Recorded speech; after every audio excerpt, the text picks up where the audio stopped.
My girlfriend turned out to be a 40-year-old man. I met Mia online.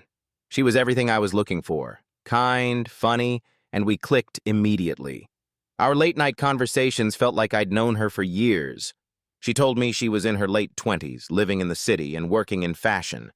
I was drawn to her energy and the way she shared stories that felt both intimate and effortless. After months of texting, calling, and video chats, I finally convinced her to meet in person. We decided on a quiet cafe in the city. I arrived early, my stomach fluttering with excitement when I saw her walk in.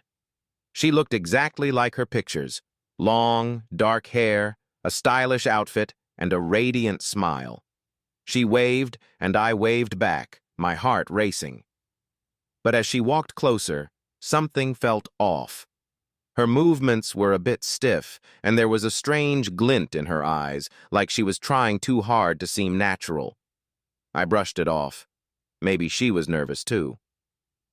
"Hey, it's so great to finally meet you," she said, her voice soft but warm. We sat down, and she ordered a coffee while I opted for tea. The conversation flowed easily at first, but as the hours passed, I noticed more odd things. She seemed strangely uninterested in talking about her past. Every time I asked her about her childhood or family, she gave vague answers, quickly changing the subject. Then, halfway through the date, she excused herself to the bathroom. That's when I saw it, her phone. It was lying on the table face up, and there was a notification that caught my eye. An email titled, "Your appointment for the procedure tomorrow." I felt an uneasy knot tighten in my stomach. When Mia returned, she seemed different, more nervous. Her cheeks were flushed, and she avoided my gaze. But then, she did something unexpected. She slid a small card across the table to me. I hesitated before picking it up.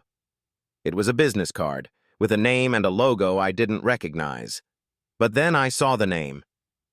Dr. Mitchell H. Turner, plastic surgeon. Before I could ask, she stood up, adjusting her coat.